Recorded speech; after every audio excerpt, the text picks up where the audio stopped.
நான் வந்து 10 கடை குத்துட்டேன். அந்த 10 கடை திருப்தி தான் கொடுத்தேன். அவன் திருப்தி கொடுக்கல.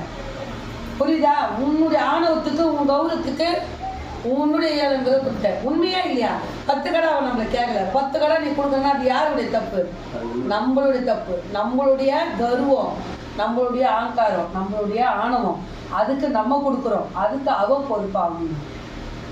புரியுதா? அது மாதிரி அவன் எப்படி சொல்றதுன்னா 1000 நேரம் அடிச்சு உடச்சி அவன் பொண்டாட்டி கட்டுப்படுத்தி அவன் வீட்டுக்குள்ள வச்சிருந்து அவன் கொஞ்சம் கட்டுப்பாடாக இருந்திருந்தானா இந்த சொல்லு நம்மளுக்கு வர வாய்ப்பு இல்லை.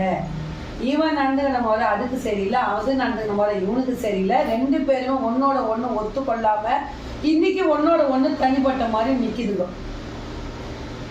இவன் என்ன இருந்தாலும் நான் வர மாட்டேன்றாது, அவன் என்ன இருந்தாலும் இது நான் போக மாட்டேன்னு இப்படி நிற்கிறாவோ.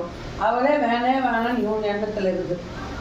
ஆனால் அவளுக்கும் இவன் கூட இருக்கிறதுக்கு மனசு இல்லை. புரியுதா? என்ன 2 பேருக்கு நடுவில் அந்த குழந்தை என்ன பாவம் போச்சு?